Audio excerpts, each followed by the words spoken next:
Well, times are good down on the farm. Yes, we have suffered through a horrible drought, but for the most part, excluding some southwestern Oklahoma counties, farmers in the state have rebounded while enjoying record prices.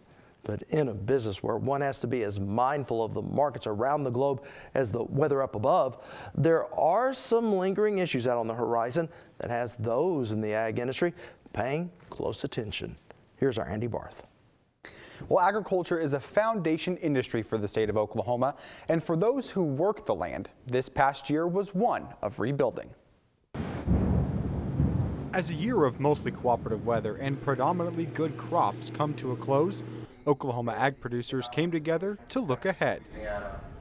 It's a good time. It's a good time to be in agriculture. Oklahoma Secretary of Agriculture Jim Reese says Oklahoma ag is back on the rise.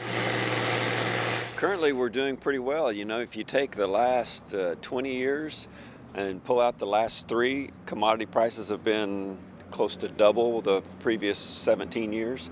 So despite the drought, which, certainly had a detrimental effect on agriculture, now we've had 3 pretty good years economically for agriculture in Oklahoma.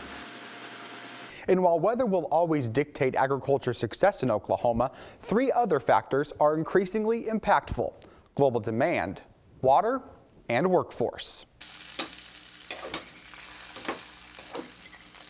Around the globe, a growing middle class is hungry for American food. Author and agricultural economist Jason Lusk. One of the big ones is just more demand for food all the time, and that's coming often from countries like China and India. The food production is a world market, and U.S. producers supply that world market. A big proportion of our agricultural production goes outside of this country. So the policy decisions we make here affect consumers all over the world. Decisions increasingly driven by the American consumer, a consumer that is often a dichotomy, saying one thing while doing another. Once again, author Jason Lusk. I think here at home, when you talk about consumers, they're interested in all kinds of aspects of the food system, whether today it's organic or natural or local food systems. If you look at the actual market share for those kinds of foods, it's very low. So when you ask people about which things in the food system are most important to them, it tends to be things like safety, price, nutrition, and convenience. So while today's farmer must be attuned to consumer demand, in some ways they're competing with those same largely urban consumers for a resource that is the lifeblood of agriculture: water. Most of us who live in suburbs or urban areas want to make sure we have pretty lawns, and we don't think twice about flushing toilets and turning water on and off to get water or do our dishes or do our laundry. And it's somewhat of a different perspective in the rural areas, where every time you're turning water on, you're usually doing it for a reason that's going to bring profitability to you. Larry Sanders is an OSU agricultural economics professor and says competition over water will continue between urban and rural communities.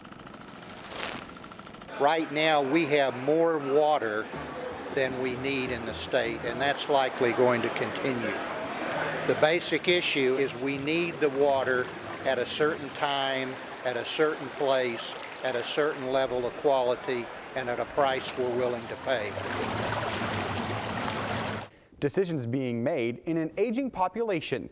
The average age of the American farmer jumped from 51 in 1990 to 57 in 2010. And with fewer and fewer young people returning to the farm, older producers aren't sure who will continue feeding the world. Only 30% of small businesses are going to survive from the founding generation to the next generation, and that same statistic applies in agriculture. Oklahoma State University's Shannon Farrell.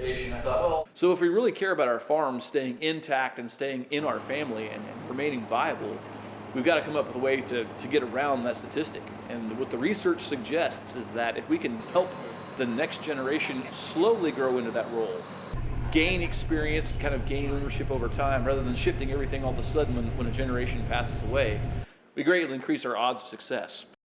Keith Kissling is a farmer in north central Oklahoma and says the public needs to know about what really happens down on the farm. We've got to tell our story better. I think that's the issue that we have. If we don't tell our story and what we're doing right, the public are not going to hear it. And so much of the time we just tell our story to the people that we know, and we're just preaching to the choir. But the number of farmers are shrinking. In 1920, 50% of Oklahomans were farmers. By 1950, it was down to 25%. And today, only 2.5% of Oklahomans work the land. And these numbers are even more dramatic on a national level.